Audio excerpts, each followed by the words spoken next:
ఇప్పుడు ఈ అడ్మిషన్ల సీజన్ వచ్చిందంటే నాకు భయం అవుతుంది. పోయొచ్చిన సార్ నారాయణకు ఈ బ్రాంచ్కు చైతన్యకు ఎంతన్నా రానంటే 3 లక్షలు అన్నాడు. అది ఉండేదే 2. ఆయనకు తెలిసి ఇట్లా కోమటంటే మనసులో అనగానే 3 బాగుంటాడు. మనం ఫోన్ చేయగానే సార్ మంచిది సార్ 2కి ఇస్తా అంటాడు. అసలు 2 లక్షలు దాని ఫీజు చెప్పుడు 3 చెప్తాడు. ఎంత దొంగలంటే వాళ్ళ గురించి ఎంత తక్కువ మారుతుంది అంత మంచిది. నాకు కోపం వస్తుంది. విద్యను అమ్ముకోండి, విద్య వ్యాపారం కాదు. విద్య అనేది నాన్ ప్రాఫిటబుల్. అది యాక్ట్ చట్టం ఉన్నది 25% పేదోళ్ళకి సీట్లు ఇవ్వాలని.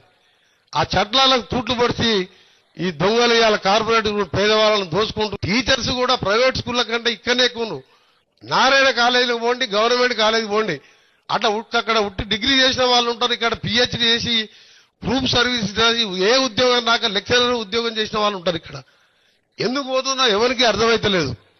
పట్టిస్తే ఎంతో మంది 100ల మంది విద్యార్థులు ఆత్మహత్య చేసుకుంటున్నారు. నాకే ఇట్లా ఛాన్స్ వస్తే తప్పకుండా నేను ఎప్పుడైనా ఎడ్యుకేషన్ మినిస్టర్ అయితే మాత్రం ఈ కార్పొరేట్ స్కూళ్ళన్నీ కూడా బంద్ చేసేది ఖాయం. గవర్నమెంట్ స్కూళ్ళన్నీ చదువుకోవాలి.